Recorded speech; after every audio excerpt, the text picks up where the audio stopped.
Well, I reached out to all of you and said, hey, what kind of shows would you like to see more of in 2024? And the overwhelming response, the winner of that poll, was Conversations with Skeptics. And it worked out just perfectly because at that same time, Richard, my guest today, reached out to me and said, hey, I just watched one of your videos.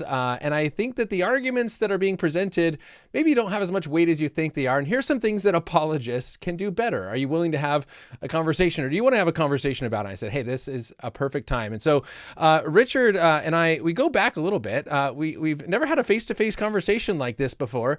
But Richard here, the Faithiest Atheist, is one of our guests for the Apologetics Immersive Experience with Maven. So when we train students and take them around the country to engage in apologetic conversations, making a defense for the faith, we invite real atheists to come out to the groups and have a conversation with the students, challenging them and giving the students an opportunity to actually discuss ideas with someone who thinks differently. Rather than telling them they need to do it, we provide that space for them. And Richard has been speaking to our groups for quite some time now and is one of the favored atheists of the groups. They always love having the conversations with him. So that is going to be the conversation. It's going to be a fun one as we talk about these different arguments that Christians make and kind of where maybe they fall short, what apologists can do better. It's going to be a fun one. My name is Ryan Pauly, and this is the show Think Well, a show to help you think well about the faith and culture, to be able to engage the culture well and hopefully have conversations like this with people who think differently and be able to really understand and hear each other out. My guest today is the Faithiest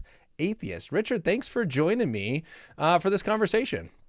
Man, thank you so much for having me, Ryan. I'm glad to be here. Yeah, again, with my role as the director now of immersive experiences at Maven, and Richard being one of our speakers, I'm on the phone with him a lot and we're texting a lot, but not really had this chance to have this sort of conversation. So I'm really looking forward to this today. But maybe if we can start, before we get to kind of your thoughts and your objections against the video that you saw and kind of some thoughts that you have, I'd love to kind of hear your story and have you share that with my guests. Kind of, have you grown up in a non-religious home, a Christian home? Kind of what's your background and kind of where are you at now? Okay, yeah, sure. And again, I'm a Faithiest Atheist. I'm barely on YouTube, but if you type that into YouTube, you'll see my channel and a couple of videos there. I'm mostly on Facebook for now, and I'm looking at other platforms, but mostly you'll see me on Facebook.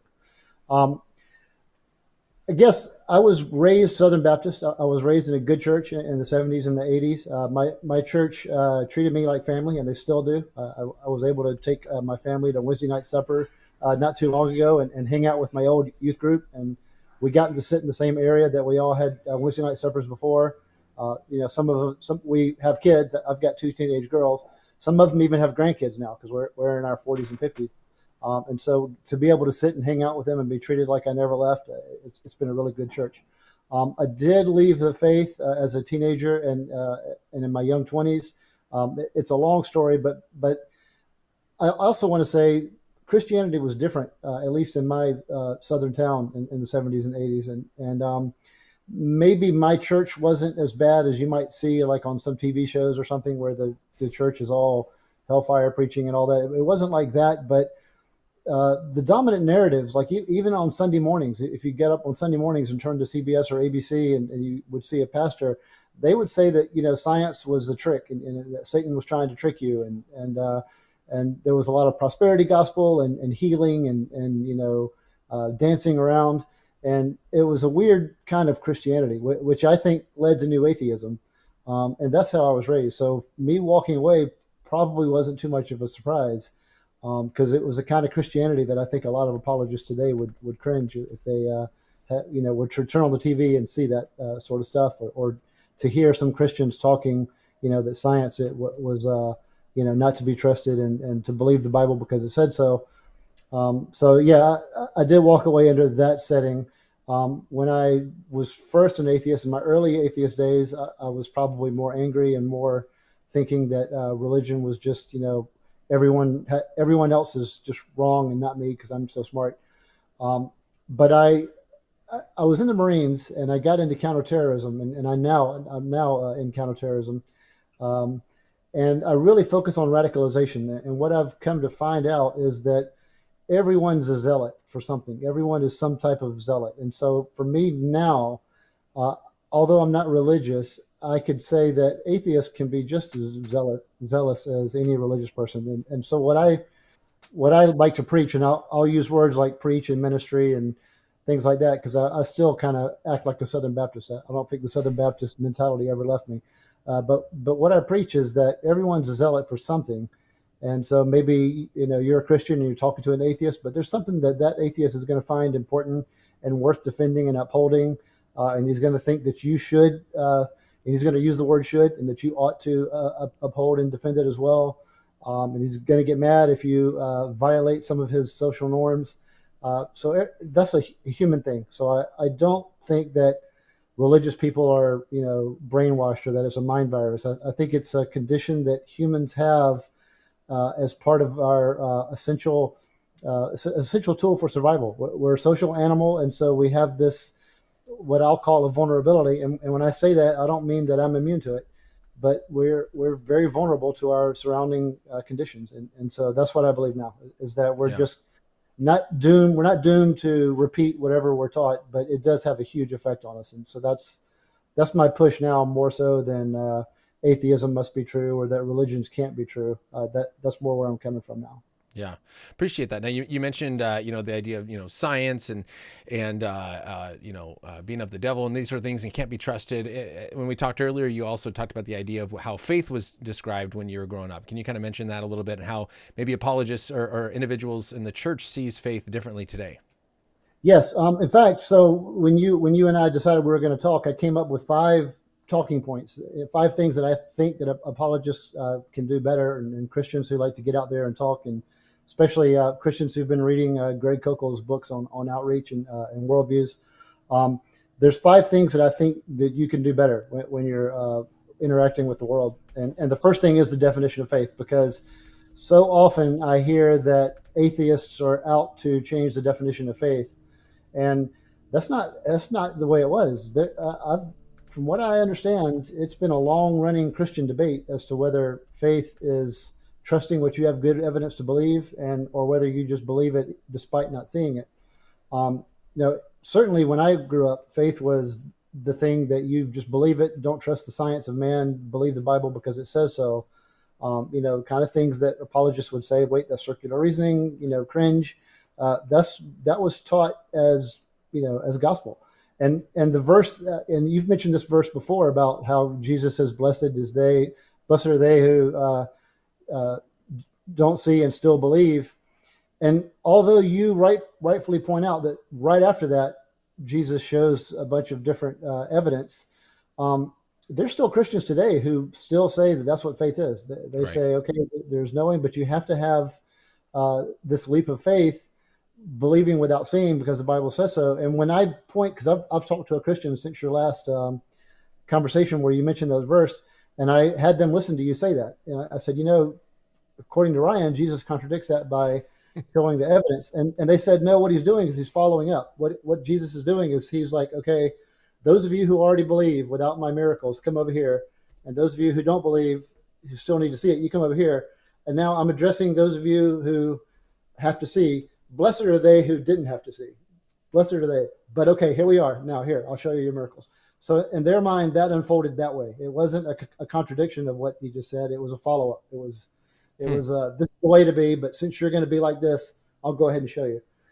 So they still hold to, there's Christians who still hold to faith is something that you have to believe without evidence. So I still think it's a Christian battle. So whenever apologists are talking about a new definition of faith, and atheists are mistakenly portraying it in a different way because they're trying to strawman, I would be honest. I would say, man, this has been a millennia-long Christian battle. I choose to believe it this way, and it's not just me liking it. There's scripture to back it up. There's scholarship. There's theology to back it up. So I'm not just angry about it. I have reasons to believe that faith means this, and say it like that. But yeah. If I hear Christians say that atheists are just trying to strawman it, and then let's say I'm a kid and I grow up in a church with good apologists, and they all tell me that that's what atheists are doing.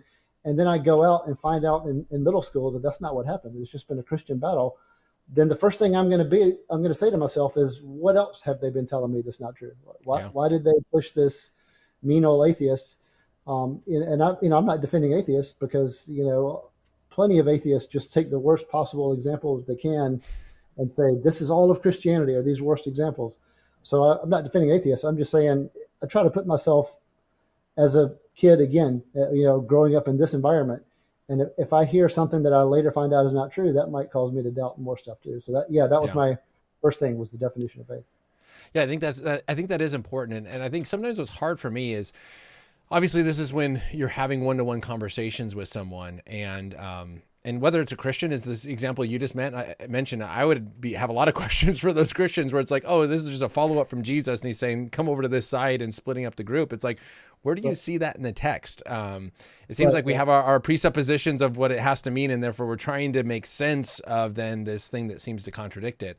But also, I'm also thinking of like the atheists who, even after giving, look, that's not my definition of faith. I understand why you think that. And, and sometimes, yeah, because Christians have been saying it for a long time. And I think they kind of play off of each other in a sense.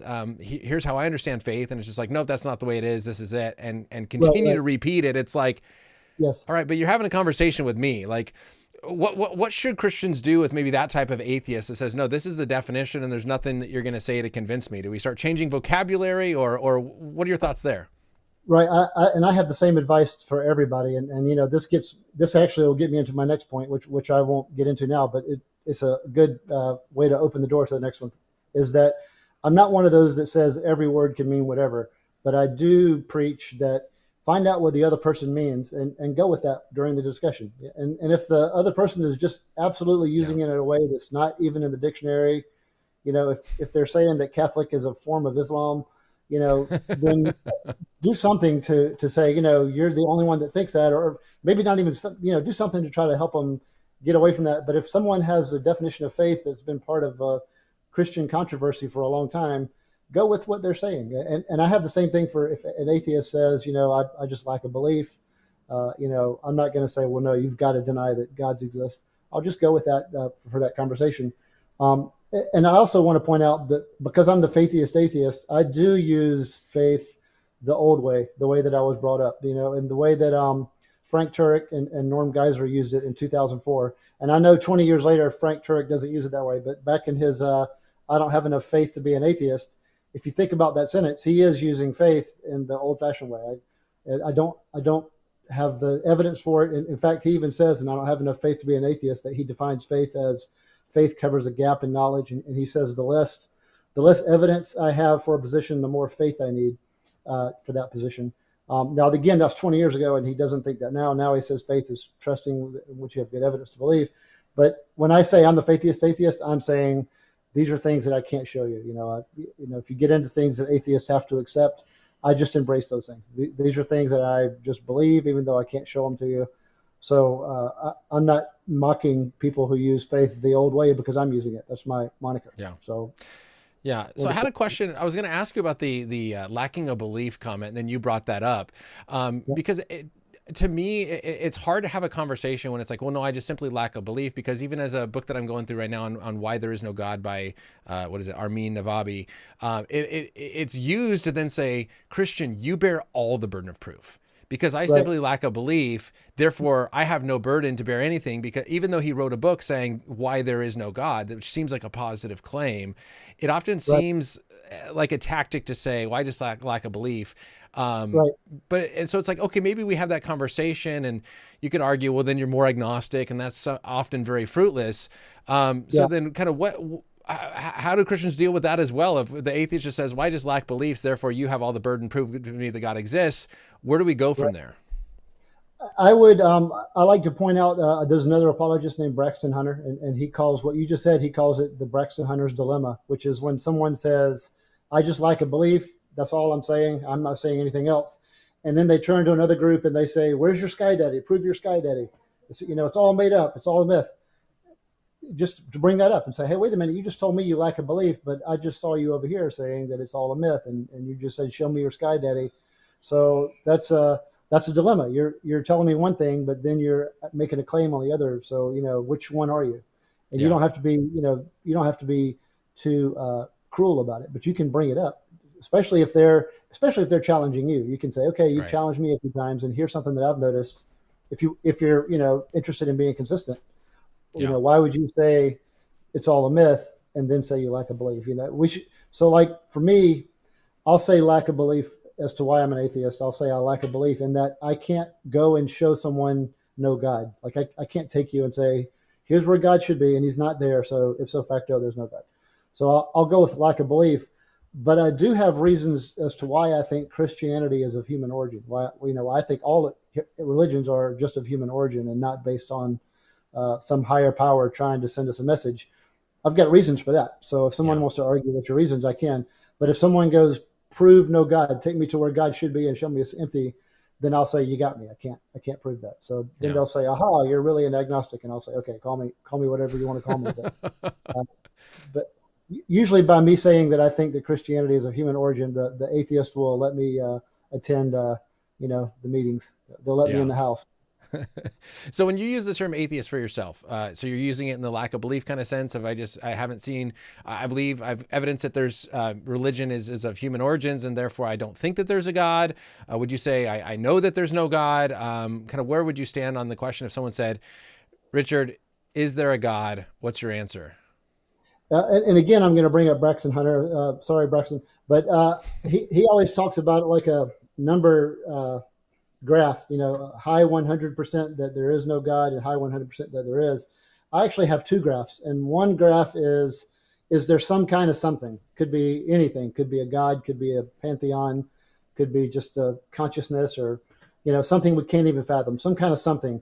And over here would be absolutely not, there's no kind of anything. And over here, yes, there's definitely something.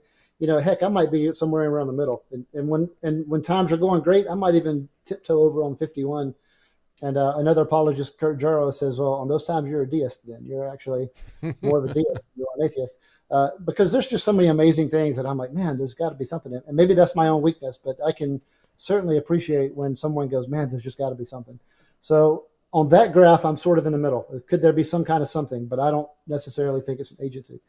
Yeah. However, there's another graph above that, which is, are all religions only of human origin? And I'm on like the high, I might only have a % or 2 chance of being convinced that they're actually based on something external to us that's trying to make its way down to all of us.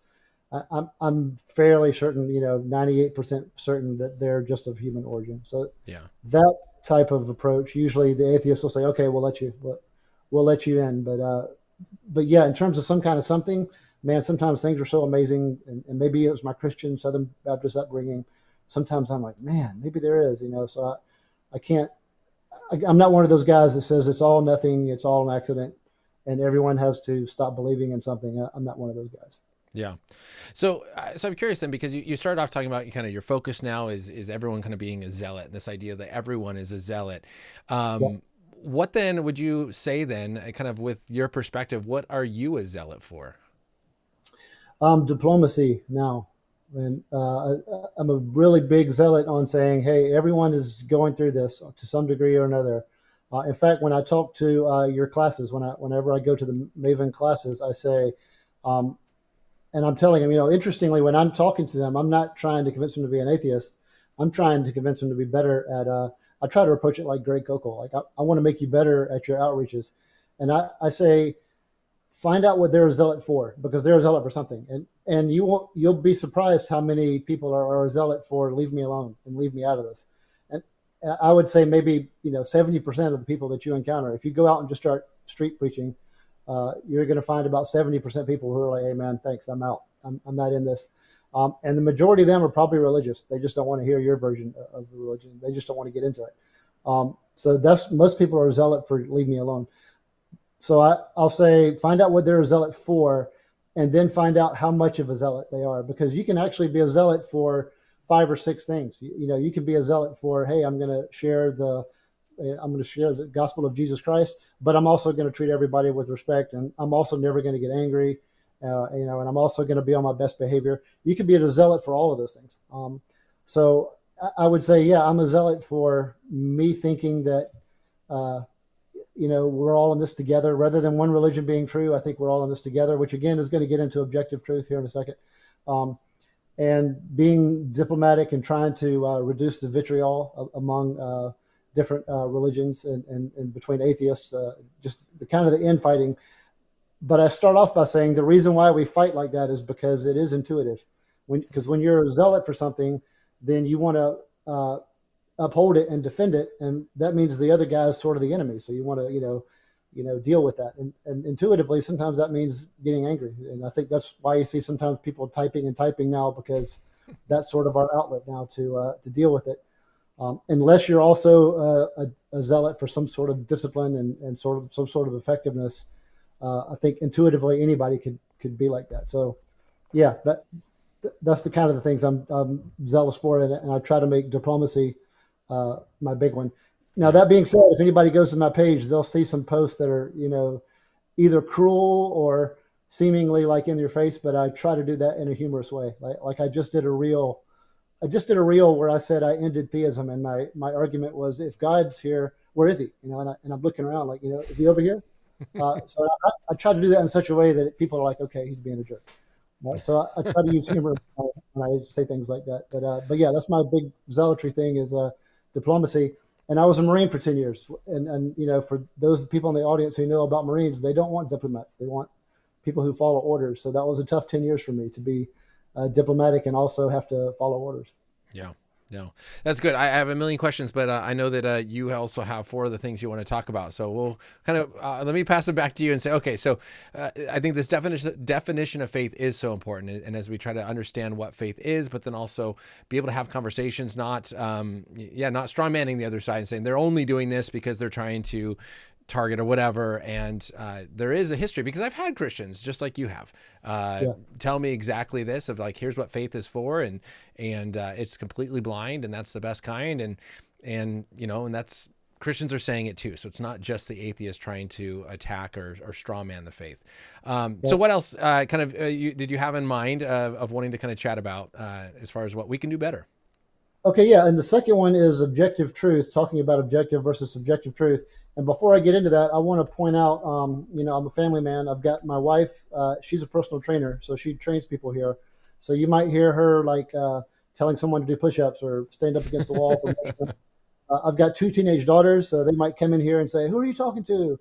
Take me somewhere." And then the dog might hear people yelling, and she might start yapping. So all kinds of family noises could be happening here in the next few minutes. I just wanted to warn the audience if you hear that. Sounds good. And I got babies back out here that might start crying. Right. I actually like when that happens. I kind of enjoy watching programs where that happens. So yeah, objective truth versus subjective truth. And I've tried to think of a quick way to do this, but try to imagine like you and me, if we were transported to another planet with other people and they had different religions, just this other reality or something. And they're all saying, my religion is true, and this is the objective truth. And someone else is like, no, my religion is true, and this is the objective truth. And everyone understands when they say that, they're not talking about, hey, I'm not talking about my favorite ice cream or, what's my favorite movie. I'm saying, case in point, one of my wife's clients and the dog barking. See, that was prophecy. Prophecy it was. here. Hey, you should believe in God now. Yeah, so all the people are saying they're making different religious claims, and they're all saying theirs is the objective truth. I wouldn't be surprised if amidst all that fuss, if somebody goes, man, I wonder if any of this is the objective truth, or if it's just part of our human nature to claim that we have the objective truth rather than one of these actually being the objective truth. What if that's the objective truth, is that we're just this species that's addicted to saying that our worldviews are the objective truth. And now, you and I, we're watching this, like aliens are letting us watch this. We understand what that person means. They're not saying there's no truth. They're just saying, what if all these people who are saying these things, are just saying that's the objective truth, but none of them are the actual objective truth. However, each one of the scholars or the apologists for each one of those religions are going to be like, oh, you postmodernist, you're saying there's no truth, but look, the sun's here and we're standing here on the ground. There is objective truth. I think a lot of people, when they say there's no truth, case in point, I've been having these conversations. Again, I left from the late 80s to the early 90s is when I started walking away. And I used to have these conversations as a Christian and then as an angry atheist and then more as a diplomat. I've had these conversations for years. Whenever I meet someone who says there's no truth, give me 30 seconds with them. and I'll say, what about the sun? We feel the warmth of the sun. And they're like, oh yeah, yeah, of course, right. Or I'm like, hey, we're standing on the ground and we're not going to sink into the ground. Oh yeah, yeah, yeah, of course. 30 seconds and we get past that. And I'm sure there are people who are like, nope, there's no sun. We're not standing on the ground. I'm sure there's some of that. I've heard some people say that when they challenge people on this, that they'll, double down and say that I'm not even sure I'm talking to you. Maybe I'm not talking to you. So maybe there's some of that. But I would imagine that when people say there's no truth, they're actually talking about these non-demonstrable truth claims from different worldviews. And atheists have them too. Atheists will say, well, okay, some atheists will say this all came from nothing. It's all chaos. There's no meaning. And again, not every atheist sees it this way. But if an atheist says that, if an atheist says, hey, it used to be nothing and now we're all here and it's all an accident and, nihilism is the way or something like that, I'm just throwing things out. I'm not trying to paint all atheists like this. But even that's a truth claim. And they might say that's the objective truth, but they can't demonstrate it. They can't take me to nothingness and then the Big Bang. They can't show me that. So we're all doing it. So I think whenever someone says there's no truth, before you say, you're denying truth, is that true that there's no truth? I would say take a minute and give them 30 seconds to clarify, to ask questions. Say, well, what about the sun? Or what about the fact that we're standing here? What about the English language exists? Things like that are non-threatening, and see if they'll agree with that. And then you might save an hour or two, or maybe 2 years, because you're like, they don't believe there's any truth, postmodernists, and then you go off on a whole other subject and you never get around to the gospel. So I would say whenever someone says that, it might be more frustration to all the people saying that their version is the truth than it is an actual claim that there is no truth. So that's my second. So do you think then the question that Frank asks, where someone says there is no truth and you say, is that true? Right. Is that not a helpful question? Because I think for a lot of people, you ask that and go, well, is that true? And they go, wait, you're right. Yeah, there. And that is that not an easy way to try to help them realize that they actually really do believe there's truth, and really when they make that claim, they're just saying there's no religious truth or something, or a moral truth, but Right. there is at least scientific truth. Right. Yeah. Yeah. You're right. If you say it in a certain way and like in a friendly way, then yeah, in Yeah. that case, you're more. It's like what you said before in another interview, that you're not putting them on the spot. You're just asking questions, and you're helping them change their mind just by in a non-threatening way. So yeah, in that case, it could be. When I So said that, I was thinking about the jokes. Usually when somebody says, "If anyone ever tells you there's no truth," then you say, "Is that true?" And everybody laughs. Uh, and usually it's kind of done in a mocking way. When I mentioned it, I meant in a mocking way. But you're right; it can be done in a friendly way. So what about there's a comment that just came in on YouTube. Uh-huh. It says, there's always hard solipsism, which there is no defeater for, but even then there is still an objective reality. I just have no access to it. Right. Oh, yeah. In fact, Donald Hoffman is one of the. I don't know if I want to say he's a leader of solipsism, but his research is that because of the mechanisms of how we intake reality, we can't know reality because our mechanisms aren't made for accurately reflecting what's really out there. But he says it is something. It's not like he's saying it's all an illusion or we're all in the matrix. He's just saying that our mechanisms. And I read his book. It's back here in my bookshelf. Um, but so he's not denying reality exists, but he is saying there's no way to know it, just because all we have is our brains, and our brains weren't designed to accurately reflect reality. It was designed for us to survive and thrive, and the mechanisms of eyesight and hearing and the limitations of that make it so that we can't possibly know what. So in that case, you meet somebody like that, my particular answer for that kind of thing, if someone is like what Donald Hoffman says, or if he's like, maybe we're all in a matrix or something like that, one of my mantras that I live by is that if you're on train tracks and a train is coming, move. And if it's all an illusion, still move. If it's not really a train and it's something else, still move. Because if you don't move, you're not going to be here to keep talking about it. So I'm very pragmatic about this. I'm like, okay, maybe it's all an illusion, but who's the guy who said, I think, therefore I am? Uh, we got so many people, so many scientists. Person who says, I think, therefore I am.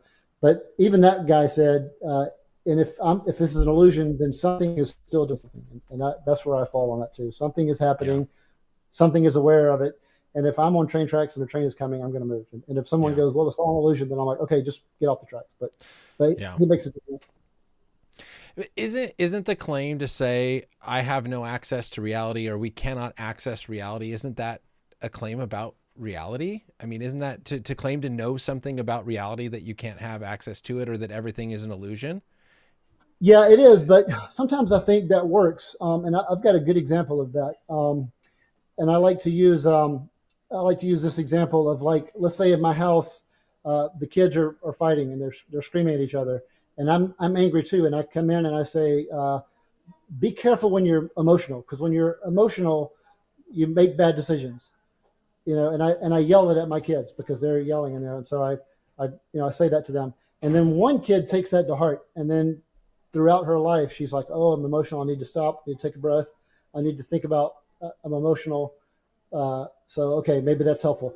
But then the other kid says, but you were emotional when you said that. When you came in here and yelled, be careful when you're making decisions that you're not emotional, because you might make bad decisions. How can I trust you? Because you were emotional. So I think it works sometimes, even though you could make a case, you can make a philosophically profound point that, maybe I can't trust you because you're emotional. Uh, it's still it's still probably helpful information to say, be careful when you're making decisions when you're highly emotional, because your emotion brings extra certainty. Maybe you're very excited, maybe you're very angry, whatever kind of emotions are there. And that brings a level of certainty that makes you not want to second guess and think about it. And then later you regret it. And so it's probably good advice. And if I said it when I was angry, it's still probably good advice. And I think you could do that. You could be in a group of people and you're trying to solve something and you're awful at it, and you're like, we are awful at solving this problem, and someone goes, oh, well, then you're not going to help us either, because you just admitted that we're awful. So yeah, it's true. If someone says you can't see reality, then that is itself a claim. But then again, he is saying that, Donald Hoffman especially is saying, we're using our brains to review the world, and Right. that's mechanisms that we can see where there's problems. So that's why I'm saying this. So there's Yeah. reasons for why he's saying it. So Yeah, I think, I guess I get both sides, and I think of your illustration. I think it's because my thought, at least, is that you're making a claim about reality that you shouldn't. When you're angry, your emotions can affect you. And what we're saying is yes, we process things through our emotions and through our lenses and through our senses and everything. But that doesn't always distort the truth to where even when you are angry, you still can make true facts about reality and you can give good advice. And the question is, why is that good advice? Is because it's actually true that this is what can happen. And so you can still make truth claims about reality, even though our senses can distort things, they don't always. And so it does seem to be a different kind of claim, though, to say, because you see things through your senses, it's always distorted. You can never know what's true, but that itself is a claim to kind of be outside the senses to claim to know yeah, what's true. So it seems yeah, like a slightly different kind of claim. right. I see what you mean. And, in that situation, I would say trial and error, and that goes to my being on train tracks and the train is coming. Like, I've got enough experience now to know that if something's on the train track and the train hits it, it's not going to keep being there. So, Yeah. I would say that, because I'm a non-believer and because I think we're just a product of biology, we're a product of eons of hit and miss. If I'm right, there's no agent watching us with a goal in mind. So, like 5 million years ago, there was no agent that knew what was going to be reality for us in 5 million years. We just kind of had to keep trying, and Yeah. now we're here to see it. Um, and if that's the case, then it's kind of trial and error, and our lives are sort of a combination of trial and error and luck. That, again, that's my atheist view, and I could be wrong, but I think so. We have these mechanisms for seeing the world, and they can be reliable. At least hopefully for 80 years. At least Yeah. we get a normal life. But I don't know that it's reliably giving us every aspect of reality, and maybe for the best. Yeah, no, that makes sense. And now I don't know what your 5 points are, and so if I'm getting ahead and addressing something that you're going to address in a little bit, then just stop me. Okay. But you just mentioned this idea of it all becomes trial and error. There is no agent with any sort of goal in mind, and so this kind of Well, seems to kind of relate a little bit to the moral argument, which fits into objective and subjective. yes. Of then the question would be, and if maybe just stop me if I'm getting ahead. But my question would be this: is if it's all just trial and error. Hmm. And there is no goal in mind, then can we say that one certain trial or one error like is actually good or bad? Like, Yeah. the normal moral argument, right, is that if there is no purpose or there is no end goal of what you're Right. trying to get to, then one thing that happens versus another thing is no different, no of moral significance. It's only when there's an end goal, like my team is to the goal is to score the basket, then your trial and error versus throwing the ball like this or throwing the ball over there, there's a Right. right and a wrong because it helps you get closer to that goal. But if there is no end goal, then how can we Right. say through our trial and error that one thing is good and one thing is bad, or one thing is better and one thing is worse? Right. And, the moral argument is my favorite, and I had saved this to next to the last because this is the one that I've been working with the longest. Because I remember the first time I heard the moral argument was when my youth minister gave me a copy of "Scaling the Secular City," and this Okay. had just come out in 1987. And so I was having questions, and my youth minister had heard there was a book that helped answer questions. He quickly regretted giving it to me because apologetics weren't popular back in the 80s. But he didn't know about apologetics. He just heard that a smart guy wrote a book, and so he bought it and gave it to me. And that's the first time I heard of the moral argument as a Christian. And back then in '87, this was just like another tool in my tool belt for Christianity. Um, but then, like once I walked away from Christianity, the first scholar or first intellectual who brought up the moral argument was a Muslim in 1993, and he and his partner, like another, they were college students, but they were studying for some imam. They were like, I don't know what the rank structure is, but they were two college students underneath an imam, and I was dating their cousin, and of course their cousin was a Western. She was raised in Washington D.C., so she would say, okay, I'm Muslim, but do I go to the mosque every day? No. She was very Westernized Muslim, but her cousins weren't. They were college students, and they were very fierce Muslims, and they're the ones that really pushed me on the moral argument, saying, like, there's got to be something. It's not just trial and error. And they really reached me. I was thinking, man, there must be something there. The guy that came in and kind of got involved, he was sort of my mentor at work. This was before I joined the Marines. And he had been a Marine. He was trying to actually get me in shape so I could join the Marines. And he was a Christian, and he said, yeah, the problem with the moral argument is that on one level, you say, okay, the fact that there's all these different moral systems out there, you say, okay, well, that doesn't matter. That's just our epistemology. Our epistemology, of course, is going to lead us all over the place. That has nothing to do with the objective truth. So he would say that's the first thing you would say about the moral argument to an objector.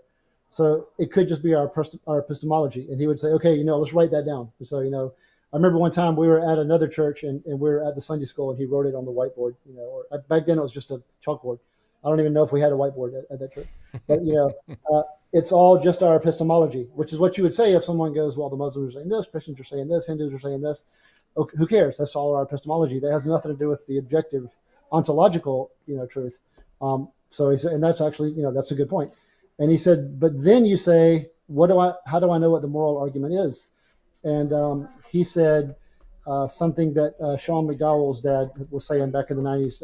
Josh McDowell, he played like a lecture from Josh McDowell, where Josh McDowell talked about how you wouldn't harm like an innocent, child, and he was like, that's wrong, and he's like, that's how there's a moral argument, because of that certainty that that's really wrong is different than a preference. It's different than your favorite ice cream or whatever.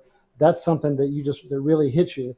And he said, okay, this is why it's so convincing, is because that really does hit you. If you think about someone harming a child, that really does hit you. And there's atheists who are like, okay, yeah, that is wrong. I need to find out why that's, why I think moral realism is true without God. He's like, but the problem is that certainty could still fall underneath what you just wrote on the blackboard, which is just your epistemology. It could be that your epistemology might even include a dimension where extra chemicals come in and say, don't look at this one. If you want to talk about baseball games or baseball teams and favorite movies and ice cream, you can talk about it. You can be intrigued. That's preferences and opinions, but don't look at this. You can't touch this. This is untouchable. This is foundational. But that could just be your epistemology saying, this could be just extra chemicals. And a case for that is by a scientist named Robert Sapolsky, who's probably unpopular with a lot of apologists right now because he just wrote a book saying there's no free will. But Robert Sapolsky says those same chemicals that go into disgust and like you're disgusted by harming a kid or you're disgusted by the Holocaust, those same chemicals go towards like food or poison that's disgusting, or things that like make you actually feel physically repulsed. He's like, those same chemicals go into those type of concepts.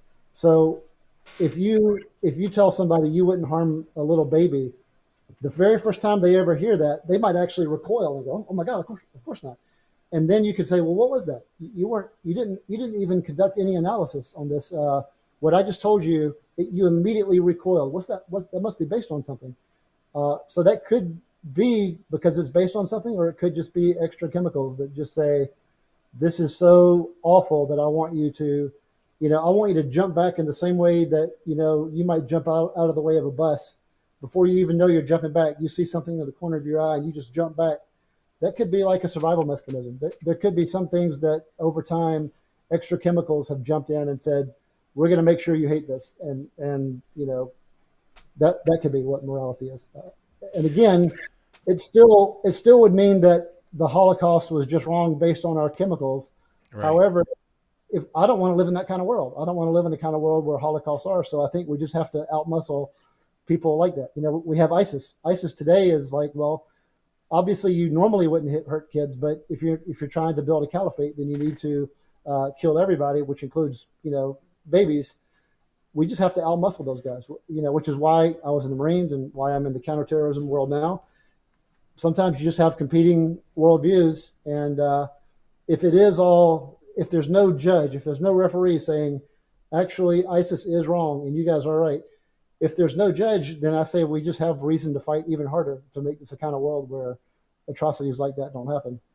And I get that there's no philosophical, metaphysical high ground there, but we might just be that might just be reality. Yeah, so a couple thoughts come to mind because, again, there's comments coming in. Phantom X11, thanks for joining.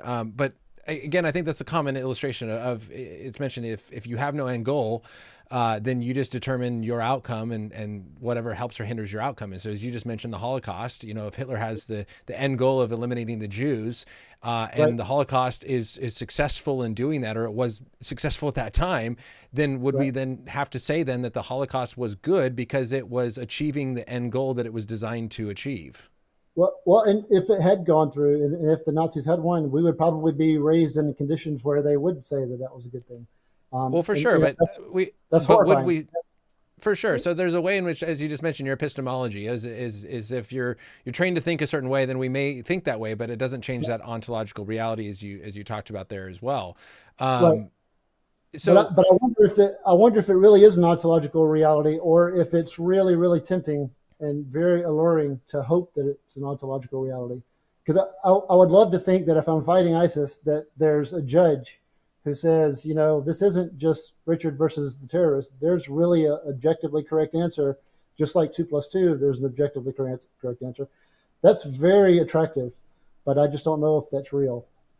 yeah, In which case, I would agree that it is very attractive. Yeah. No, when you mention it, it may just be an extra chemical reaction. I know you've heard a lot of this stuff, but I don't know your response to it. How do you deal then with the issue of that if it's purely chemicals, that we don't have an obligation to follow chemicals or an oughtness to where now when we say you should not torture children, where do you get this obligation of what we should and should not do? That's just what my chemicals say, but chemicals don't determine what should happen. Right. So here's my answer to that, and it's not satisfying. It could be that should and ought are illusions. However, we do it. And it's just like that scientist I mentioned, Robert Sapolsky, who says there's no free will. He says, but I still believe in it, and I still act like it is. So I act inconsistently with there's no free will because we have to, if we want to survive. So it could be that should and ought are just those extra doses of, I believe this. This is part of my worldview, and I want you to accept it. That could be what should and ought is, and that's our language for it. But I also want to say there's something called the tragedy of the commons, and there was a scientist named Eleanor Ostrom who studied this, and she went around to different places around the world where multiple cultures had to exist using the same resources. So, like, say 8 or 9 cultures, um, they would not live if they couldn't all fish on this lake. If these started fighting each other over this lake to fish, then none of the villages would live. Or you had this field or this acres of land and you had to use for farmland or whatever. If you couldn't share those resources, you would not survive. And so she said that a lot of the cultures got together and came up with rules about how each culture should interact with each other. So how to judge, and they were the judges. So they said the judge or the standard becomes these rules that we've just agreed to. And I know it's just our epistemology, whatever. I can see the apologists going, now, who cares that they wrote it down? But the cultures that did that, they came up with these 8 or 9 themes, and you can look that up, Eleanor Ostrom, Tragedy of the Commons. You can see what the 8 common themes are.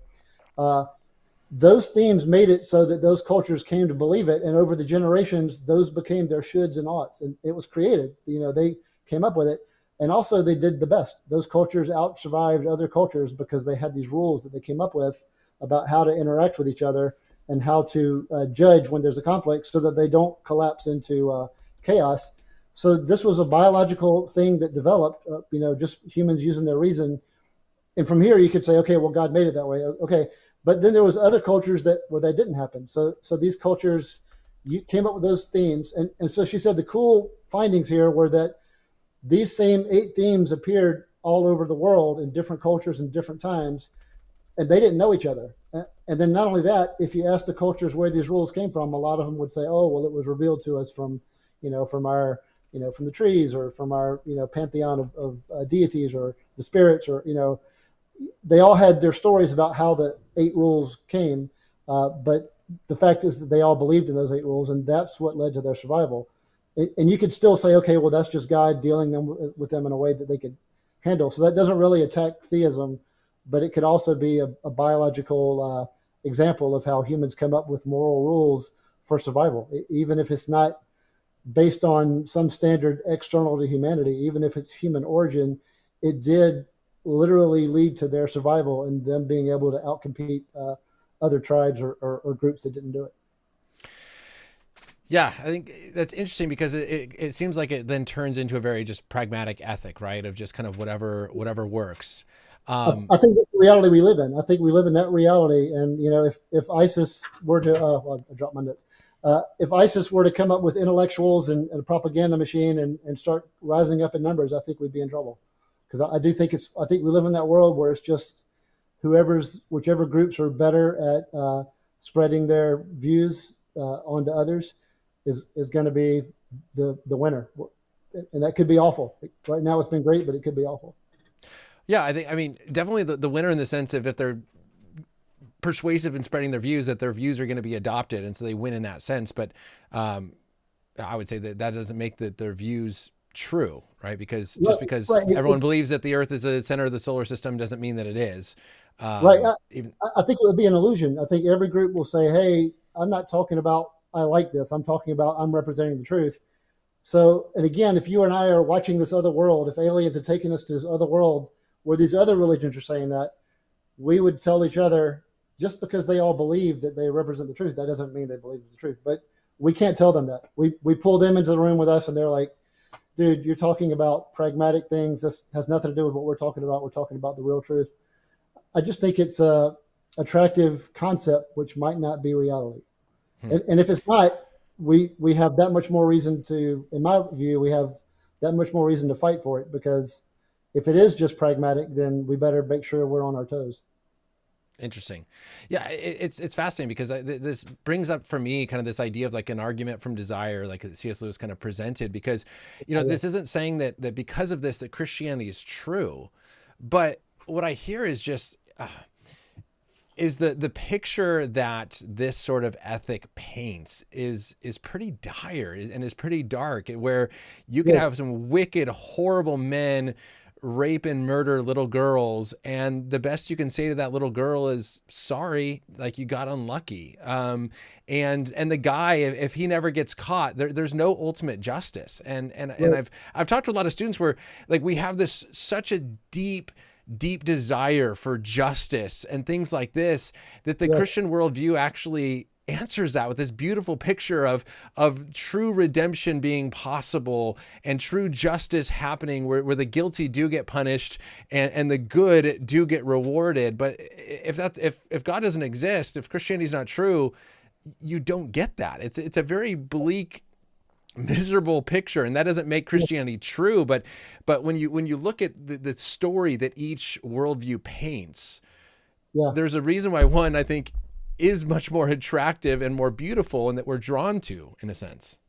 Right. Yeah. And I think that's, one of the reasons why, I'm thinking of all the books that talked about how Christians dominated the world in the past 2,000 years. You got Person of Interest from J. Warner Wallace, and you even have atheists like Tom Holland with Dominion.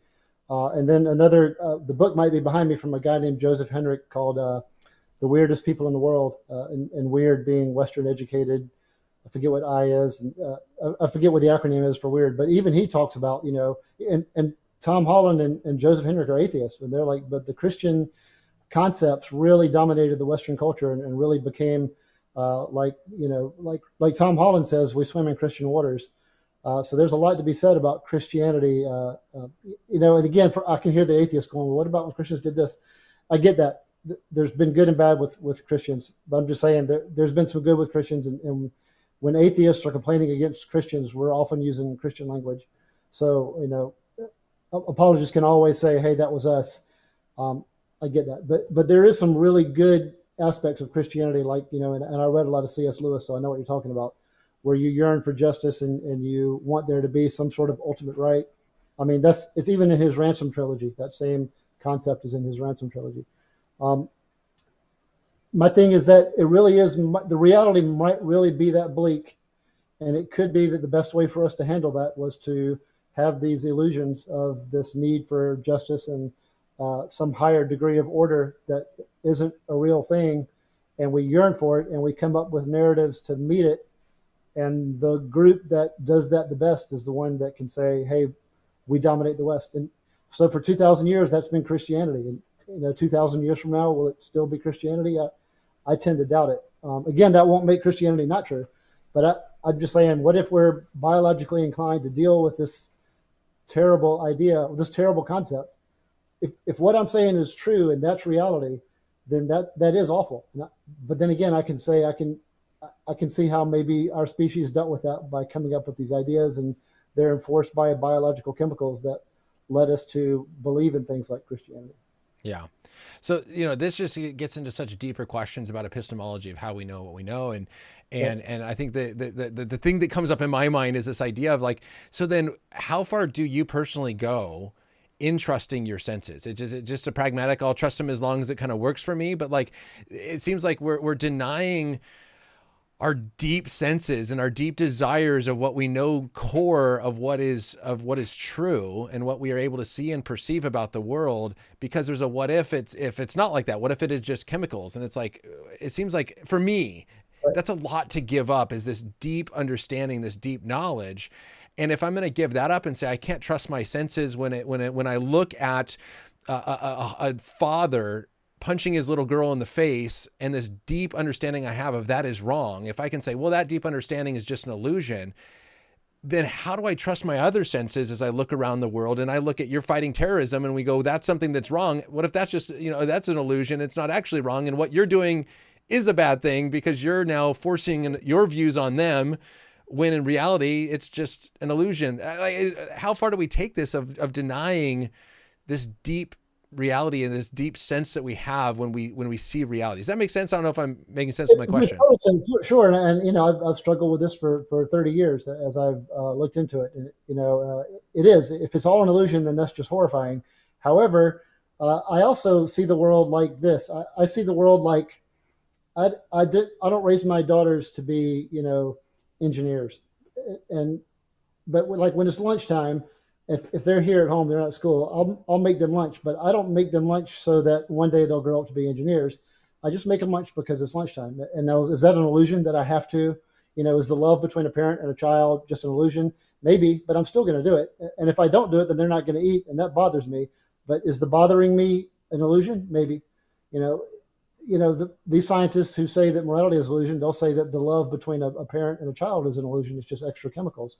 However, if you don't act on that, then your kids aren't going to make it, or they're going to be damaged, and they're not going to have as good of a chance to survive.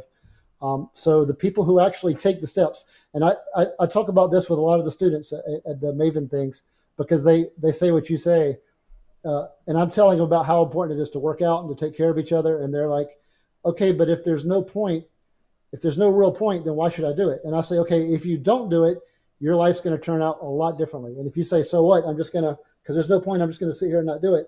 Okay, but your life's going to be miserable. So I always say, take those steps, exercise, take care of your family, take an interest in your community, be nice when you're talking about your worldview, think about what you think is real, think about how you treat other people. Take all these steps every day and focus on being a better person, even if it is underneath all that, this chaotic awfulness that could happen if you don't take the steps. Because for somebody like me, that gives me all the more reason to take the steps, because rather than me thinking that I might go to hell if I don't, not that I'm saying that that's what you guys are thinking, but rather than me thinking that I might go to hell, I'm thinking I could descend into something like hell now. In 2 or 3 weeks, I could be in a different kind of hell if I stop taking the steps that I take, every single day. And it is more pragmatic, and it's not based on some agency above me. However, if I don't do it, then I lose the game of life. And if I do it, then I'm more likely to push forward another generation that thinks a lot like me, and they carry on that to the next generation, and that idea stays alive, through more generations. It's more pragmatic, but it's still a realistic way to look at why we do things like that. Yeah. So you say, you give the advice of just be a better person, but better in that sense is based on that pragmatic ethic of better is this is what works. Right. And also, real quick, I've got 2 more things to mention, but we might have to do I know. I was going to say, we're at 56 minutes and you have 2 things. So but we'll do that next time. This was good. The moral argument and objective truth and the definition of faith, those were good topics for 1 hour. So maybe then if I can kind of push on that. So are there times where you do something that doesn't necessarily work for you? Right, because this is a big objection to this sort of like kind of a teleological ethic, or an ethic based on an end goal, which pragmatism would fall under, is right. The times where, what about the person who runs into the burning building or risks their life to save others, but that's not an action that generally works out well, or it couldn't make there's a possibility of it not working out. And so there's times where this may not be good, but we still do it because we have this deep sense that it's right. Should we not have done those things? Or how does that work if better is judged in this purely kind of pragmatic way with the things that we do that don't necessarily, or are not necessarily done because of this end goal? And this might end up being like a whole other hour for us another time for another topic. Because when I talk about this in Maven, this is actually my opening bit about how we're not just driven by selfishness. We actually have three forces driving us. One is self-interest, the second one is cooperation, and the third one is zealotry. And those 3 are sometimes at odds, and sometimes they work out together. Sometimes 2 are against 1. But we actually have 3 different chemical neurological compulsions: self-interest, cooperation, and zealotry. And because of that, sometimes you'll run into a building to save somebody. And someone could say, well, you just can't imagine not running into the building, or you can't imagine that someone's burning, so you put yourself in harm's way. So you could still call that self-interest. But I say that there is chemical compulsions to cooperate, and there's chemical compulsions to be zealous and uphold something, even at your own personal expense. Because when you have cultures that do all 3 of those things, then you're sort of like an ant colony. As an ant colony, you're capable as an ant, but you're also very capable as a colony, so that you're just more effective at navigating through the environment. So I think there's 3 things going on there that leads to cooperating sometimes when it's not in your best interest, and defending something so much that you risk your own individual well-being. I just think those are 2 other natural things that can happen. Yeah. So maybe if I can end with this question, because I often use this illustration as talking about kind of this pragmatic ethic. I was speaking at a summer camp, and this high school student comes up to me and says, my parents and my youth pastor always told me, don't get drunk and don't smoke weed because it'll hurt my grades and I'll lose all my friends. But I smoke weed and I got drunk and I still got good grades and I still have my friends. So what's wrong with it? Right. How would you respond if a student came and said get something similar? Well, I get that from both of my daughters because both of my daughters can, they can eat. They're teenagers, and and they're gorgeous. And I'm like, hey, don't eat too many of those Takis or drink too much of that coffee. It'll, it'll stunt your growth. And they're like, where, where am I stunted? And I say, okay, you're in a different position right now as a young person. You can get away with different nutritional decisions right now, but that's going to catch up to you. My wife and I'm in my early 50s, and my wife's in her late 40s. But we took really good care of ourselves, so we don't necessarily look like we're in our late 50s or late 40s. And I'm like, if you want to be like that, right now you don't care because you're a teenager, but you be careful with your nutrition. There's pragmatic reasons as to why you should do it. And if you take risky behavior and you live, wonderful, but you might not live. And if you trust your the back of your mind to pass your math test and you do, then you got lucky. You really understand things faster than other people. However, you're training yourself in a way that's going to catch up to you eventually. And that's still pragmatic. You're not gonna be able to drink your way through your 50s. And I had in high school, I had a buddy who could do whatever he wanted, and he graduated top of the class, went to a great college, got a great job. But yeah, like around 25, he was like, I had to stop. And he's my age now. And he's like, yeah, that all caught up to me when I was 25. So, there's pragmatic reasons to not do that, not just because an agency is watching you, but because it can be unhealthy. It can be fun. We have these chemicals that are drawing us towards sugar and alcohol and websites and, all this sort of stuff, but that can go too far. And if you're not careful, then it's going to mess you up. So it's just that maybe the parents use the wrong pragmatic reasons of your grades will suffer rather than kind of looking more into the future. Right. All right. Well, hey, this has been so much fun, and we definitely will have to have a part 2 because I think we made it to what, 3 points on your list, and so we have another 2 to cover. So, Richard, and probably there's like a whole other hour for morality because morality is a big one. Oh yeah, and there's so many more questions. I'm sure I know I have, and things that we can talk about that maybe we'll save for a future conversation. But let me just say thank you. Thank you for all the times that you spoken to our Maven groups. If anyone's watching or listening, this is what you can get in coming to one of our Maven immersive experiences. And so just an incredible opportunity to kind of bounce ideas off of different people, kind of give different perspectives and really learn to understand and grow in those ideas. So thank you for all that you do for Maven, as well as thanks for coming on the show and having this conversation with me today. Appreciate it. Thank you. Thanks for having me. All right, everybody. Again, so there's the conversation. Hopefully you enjoyed it. It was fun. And let me just throw out as well, it's not the apologetics immersive experience, but if you want to come to Utah with me on the biblical immersive experience with Maven, understand a deeper understanding of theology, and then put it into practice in conversations with Mormons in Salt Lake City, Utah, your high school or college student, or you as a high school or college student, have the ability to do that. This July, I think 15 to 20, you can come out to Utah with me. So make sure you contact me in the description below, or social media at Ryan Pauly 3, or email ryan@think-well.org if you want more information on that. If you've enjoyed the show, please share it, like it, send it off to someone else so they can enjoy it. Well, if you're listening on podcast, give us a rating and a review. That just helps spread it as well. And I've enjoyed being back with you in this conversation. Next week on Tuesday, I'm going to be picking up the series with part 2, working through the book Why There Is No God, talking about does Scripture prove that God exists? And so that'll be available on Instagram and YouTube as well. A lot of other videos will pop up here to help you continue to think through these difficult issues and to better prepare yourself to be ambassadors of Jesus Christ here in our culture, engaging the world around us. So if you want to watch those will be available for you as well. So with that, thanks for joining us today. Thank you for being here, for listening, for watching, and I look forward to another conversation here in the future with you. Until then, continue to think deeply about God, Christianity, and Jesus, because they are worth thinking about. Bye, everyone, and see you next time.